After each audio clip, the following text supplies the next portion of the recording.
मैं जसवीर सिंह पार्टी प्रधान राष्ट्रीय किसान संगठन हरियाणा। आज हम बहुत दिनों से चक्कर काट रहे हैं डीसी दफ्तर के। डीसी साहब से मिलने का टाइम मांग रहे हैं। सीएम साहब 29 तारीख को आए थे, उससे पहले के टाइम मांग रहे हैं, पर शांतिपूर्वक हम आते थे, शांतिपूर्वक वापस चले जाते हैं।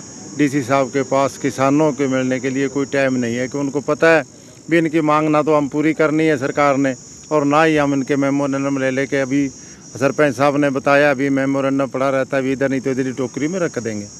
वो बातें अब चली गई, किसान जागरूक हो गया। 13 महीने की ट्रेनिंग हम ले आए। डीसी साहब थोड़ा सा होश में आ जाओ, ये काम करने वाले हैं। ये हमारे बीमा हमारे प्रीमियम कटा है पहले, और 1 महीना बाद जब हमारा मुआवजा पास हो गया, वो पास हो जाता है 11वें महीने में। 9वें और 10वें महीने में क्रॉप कटिंग होती है, 11वें महीने तक उसके पास टाइम होता है। 1 दिसंबर तक हमें मुआवजा मिल जाना चाहिए, जो अभी 7वां महीना आने वाला है, 6वां महीना निकल चला है। अभी तक कोई मुआवजा बीमा क्लेम का नाम तक नहीं है। सरकार ने बोल दिया 20 का मुआवजा भी देंगे, फसलें ख़राब हुई है, 21 का मुआवजा भी देंगे, नरमे की फसल ख़राब हुई है, और एक्चुअल में गुलाबी सुंडी से हुई है, जिसकी रिपोर्ट को 3 बार सरकार ने वापस मोड़ा है। 3 बार और कम करो और वो कम करो, तो इन्हीं तहसीलदारों ने उसको उठा के 23% लिख दिया। 25% से कम हमें मुआवजा नहीं मिलता। सरकार किसानों से जानबूझकर धोखाबाजी। हम धरना प्रदर्शन करेंगे। अगर 12 जून तक हमारी मांगें पूरी ना हुई, तब 22 जून को जहां डीसी कार्यालय में अनिश्चितकालीन धरना चलेगा। जब तक हमारी मांगें नहीं मानी जाती, मेन उसमें मांगे हैं ख़राब फसलों का मुआवजा, बीमा क्लेम, 10 घंटे ट्यूबवेलों को निर्विघ्न बिजली, एक मुश्त, कभी 2 घंटे कभी 1 घंटा नहीं, निर्विघ्न 10 घंटे ट्यूबवेलों को बिजली। बाकी जो कनेक्शन हमारे बाकी पड़े हैं वो कनेक्शन पहल के आधार पे। भूमि अधिग्रहण बिल जो 2013 का, उसके अनुसार भूमि अधिग्रहण की जाए। अगर वो नहीं कर सकते तो हम किसी कीमत पे जो भी सरकार किसी की वहाँ रोड बनाना चाहेगी, फैक्ट्री बनाना चाहेगी, जब तक हमें 2013 करोड़ से पैसा नहीं मिलेगा हम नहीं करने देंगे। यहाँ कुछ नहीं बढ़ने देंगे। वो ज़मीन किसान नहीं देने को तैयार होगा। ये हमारी मुख्य मांगें उसमें आएंगी। मुख्य मांगों को लेकर हमने धरना प्रदर्शन 22 जून से यहाँ से स्टार्ट करना है। इसी ग्राउंड में डीसी दफ्तर के सामने यहाँ ही धरना प्रदर्शन 22 जून को करेंगे। सभी ने एक साथ एक आवाज़ में ये पास किया है, और पास भी पहले ये मीटिंग हमारी हुई थी उसमें पास हो गया था। 31 तारीख को मीटिंग थी जहाँ जाड़ धर्मशाला में, वहाँ पास हो गया था। 31 के बाद हम रोज़ाना चक्कर लगा रहे हैं, डीसी साहब नहीं मिले। आज मजबूरन फिर धरना लगाना पड़ा डीसी साहब के मिलने के लिए।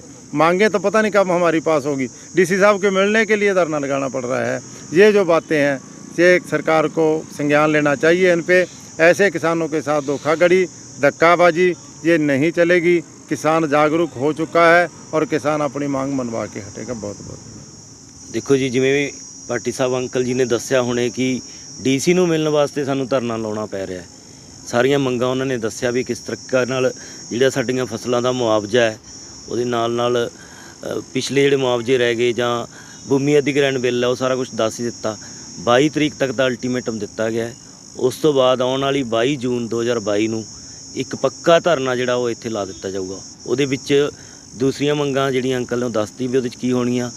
ਇਹਦੇ ਨਾਲ ਜਿਹੜਾ ਗੰਗੂਆ ਕਾਂਡ ਹੋਇਆ ਸੀ ਆਪਣਾ CDLE ਯੂਨੀਵਰਸਿਟੀ ਦੇ ਵਿੱਚ, ਜਿਹੜੇ ਬੱਚਿਆਂ 'ਤੇ ਕੇਸ ਆ, ਉਹ ਕੇਸ ਵਾਪਸੀ ਜਿੰਨਾ ਚਿਰ ਨਹੀਂ ਹੁੰਦੇ ਉਹ ਧਰਨਾ ਜਿਹੜਾ ਉਹਨਾਂ ਚਿਰ ਆਪਾਂ ਉਹ ਨਹੀਂ ਚੱਕਾਂਗੇ। ਆਪਾਂ ਧਰਨਾ ਇੱਥੇ ਪੱਕਾ ਮੋਰਚਾ ਇੱਥੇ ਲਾ ਦੇਣਾ ਆਉਣ ਵਾਲੀ 22 ਜੂਨ ਨੂੰ। ਅਤੇ ਅੱਜ ਜਿਹੜਾ ਧਰਨਾ ਚੱਲ ਰਿਹਾ ਇਹ ਸਿਰਫ DC ਨੂੰ ਮਿਲਣ ਵਾਸਤੇ। DC ਨੇ ਹਾਲੇ ਤੱਕ ਸਾਨੂੰ ਟਾਈਮ ਨਹੀਂ ਦਿੱਤਾ। ਦੇਖਿਆ ਤੁਸੀਂ ਕਿਵੇਂ ਬਜ਼ੁਰਗ ਗਰਮੀ ਦੇ ਵਿੱਚ ਬੈਠੇ ਆ, ਇੰਨਾ ਟੈਂਪਰੇਚਰ, ਤੁਸੀਂ 48 ਡਿਗਰੀ ਟੈਂਪਰੇਚਰ ਅੱਜ ਦਾ, ਔਰ ਹਾਲੇ ਤੱਕ DC ਸਾਹਿਬ ਨੇ ਟਾਈਮ ਨਹੀਂ ਦਿੱਤਾ, ਔਰ ਆਪ AC ਦੇ ਵਿੱਚ ਬੈਠੇ ਆ।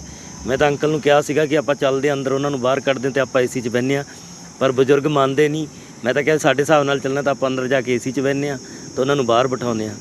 ਤਾਂ ਪਰ ਬਜ਼ੁਰਗਾਂ ਦੀ ਮੰਨਣੀ ਪੈਂਦੀ ਹੈ, ਕਹਿੰਦੇ ਨਹੀਂ ਆਪਾਂ ਧੁੱਪ 'ਚ ਬੈਠਾਂਗੇ, ਆਪਾਂ ਆਪਦੇ ਤਨ ਤੇ ਜਿਹੜਾ ਮਤਲਬ ਦੁੱਖ ਸਹਿਣ ਕਰਾਂਗੇ ਤੇ ਡੀਸੀ ਨੂੰ ਮਿਲ ਕੇ ਅੱਜ ਗਿਆਪਨ ਦੇਵਾਂਗੇ ਤੇ ਅਲਟੀਮੇਟਮ ਦੇਵਾਂਗੇ। ਮੈਂ ਤੁਹਾਨੂੰ ਫੇਰ ਦੱਸਦਾ ਔਰ ਅਪੀਲ ਵੀ ਕਰਦਾ ਕਿ 12 ਜੂਨ ਤੱਕ ਅਗਰ ਸਾਡੀਆਂ ਮੰਗਾਂ ਨਹੀਂ ਪੂਰੀਆਂ ਹੁੰਦੀਆਂ ਤਾਂ ਆਉਣ ਵਾਲੀ 22 ਜੂਨ ਨੂੰ ਇੱਥੇ ਇੱਕ ਪੱਕਾ ਧਰਨਾ ਲਾਇਆ ਜਾਊਗਾ। Hi, my name is Badal Mirza and I have been studying in the Magnus Language School for about a month now, and I found that the teachers are very cooperative as well as very helpful to everyone, as the material they provide is very helpful. I'm Amandeep Korvik and I'm studying in Magnus Language School, and I have been here for 10 days and I have been learning from continuously 10 days and I have improved my English very well.